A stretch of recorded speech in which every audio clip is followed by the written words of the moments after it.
I have some props.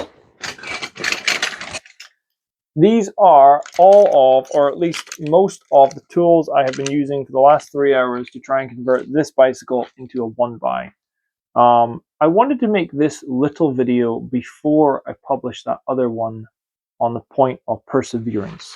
Because over the course of the last 3 hours, when the ratchet failed, and the other ratchet was the wrong size, and the breaker bar was the wrong angle, and the quick link pliers weren't needed because it had a solid link, so I then had to put a regular chain on, and like 50 other things, I honestly just wanted to give up. I really did just want to give up because my brain was just like, no, stop, you've had enough.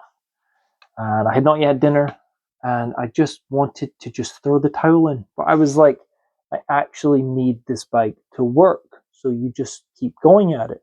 Now, don't get me wrong, there's times where you kind of just have to throw the towel in and admit defeat, but there are times when you just have to push through. And sometimes, something I've learned over the years is that the point at which frustration reaches its greatest intensity is that point just before you succeed. And if you let that frustration take over and you don't then carry on through it, quite often you don't learn the lesson. You don't learn the thing. You don't figure out why that was making the fucking noise or why this was jittering around. Like, it genuinely, the amount of random strange things that happened tonight while trying to fix this bike was unreal. In all of the time I've been fixing bikes, which is now at this point creeping up on 10 years, maybe a little bit longer, around about there. We don't need an exact number, but like a while, a good long fucking while, long enough to have seen most of the things that can go wrong on a bike. I was just bamboozled. But now it actually shifts pretty well. The chain line on it is absolute ass.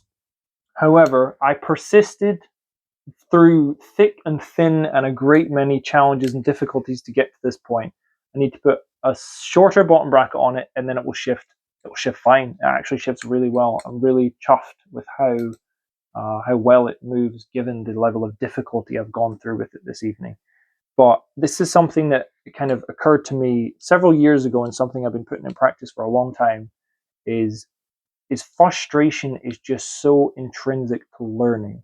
Like, if you're never frustrated and you're never like struggling with something, then it's so very, you're never really stretching your brain, you're never really stretching your mind, you're never really stretching your abilities. You have to get frustrated with something. I believe, this is just my take on it, I'm sure plenty others have their own opinion, but I believe if you want to really learn something, then you have to go into it, and you have to get to the point of where things become difficult enough that it's like, it's challenging.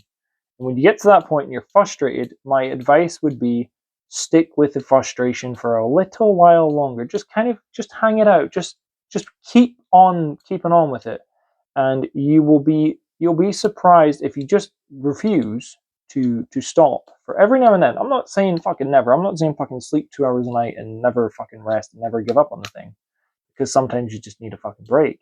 However, this evening, this was a problem that required me to just quite simply persist.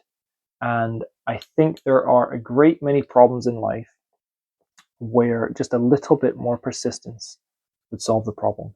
And I'm going to end it on that.